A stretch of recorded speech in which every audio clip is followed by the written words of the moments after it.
after ng mahaba-habang biyahe, andito na po kami sa port. Ay. Ay, sunburn is everything. Ay, Diyos ko. Ang hapdi na ng mukha ko, ang hapdi lahat. Ibig sabihin lang ng sunburn na yan, maganda po yung pinuntahan namin dito sa Palawi Island. Super sulit po ng biyahe namin na to. At syempre, maraming salamat sa ating mga bangkero na nagtyaga sa amin. Tayo dyan sa ilalim. Let's go! Baba na tayo!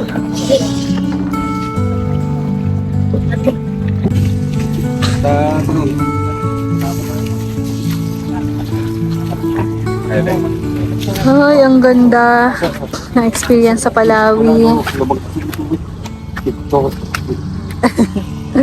Thank you, sir.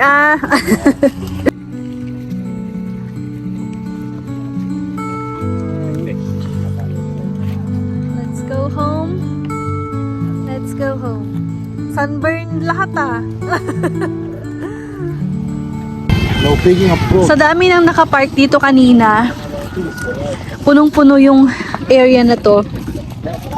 Ngayon wala na pong naiwan. Mukhang kakami na lang po yung naiwan dito. Ay, talagang sulit na sulit ang biyahe namin dito sa Santa Ana and Palawi Island. Ngayon yung bangka namin mukhang pauwi na siya. Mag-aalas 7 na din kasi. Oh. Ganda. So, bye-bye. Kumusta ang Palawi experience? It's good. It's great. English to English, tapatan. English yan. Awesome. Manong Mac, kumusta? Been there, done that. Amazing. Amazing. Pudot. Pudo. Oo, sir. Amazing. Makabanog ka na. Lloyd. Been there, done that. Makapaguri-guro. Yeah. Grabe, parang hindi sila nagandahan, guys. Pero, Nagkapag mga promise. talaga, ang tapos inaramid ko pa higaya. Sobrang ganda doon. And ito, kung makikita nyo, gabi na po. Hindi, tapos pala. 6:30. Hapon pa lang. Gabi na. So yan, sulit na sulit talaga namin yung travel dito sa Palawi Island. So yun, pauwi na po kami sa tutuluyan namin. At magluluto pa po kami ng dinner. Bye, Bye. Ayaw namin guys. Ayaw. Ay. Rumorte ko, panggal daw ko. Tani oh. Babarin Hindi ko. abay na. Balin, tani, abay na. Oo. Ano susilid ba siya? Hindi yung madudyente ko, abit slab. Okay. Wala nang natira. Oonting sasakyan na lang. Nagkatanto yung tent. Oh? Nagawid daw, mayroon daw. Oo. So 7:30 na po ng gabi. Kararating lang po namin dito sa tutuluyan po namin.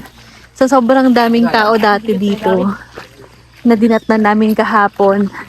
Ngayon po, ang ganda tingnan, ang linis. Onti na lang po yung mga nagka-camping na kasama namin. So yun. Ganda. Sobrang tahimik. Wala na yung music kagabi, no? Wala na rin yung mga gamit natin. Oo. Wala na din yung mga gamit dyan na nakating. Pinaklos Yan. So ito po yung itsura ng tinutuluyan namin paggabi. O, di ba? Nagabihan talaga tayo. Nalipatan tayo maninte of lotion. Daki ni Daddy. At dan, kami lang ata yung naiwan na. So bukas pa kasi kami uuwi. So dito po kami nagstay ng 2 nights. Last night na namin ngayon.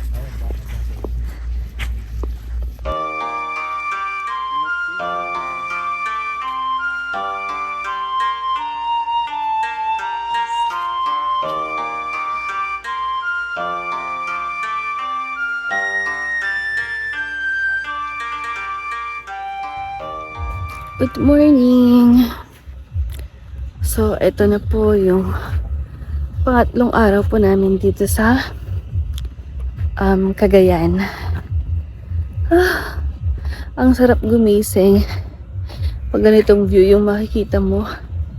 Grabe, ang tahimik ng lugar. Diba? Mukhang ako na lang po yung late na nagising. Mga 7 na po ata ng umaga. So medyo napagod po tayo sa island hopping natin kahapon. Ay, parang ayaw pa nating tapusin yung bakasyon na to. Pero syempre, kailangan na po nating kumayod ulit. Kaya uuwi po tayo after lunch ngayong araw. Ay, hindi talaga siya nakakasawa. O, tignan. Ganda.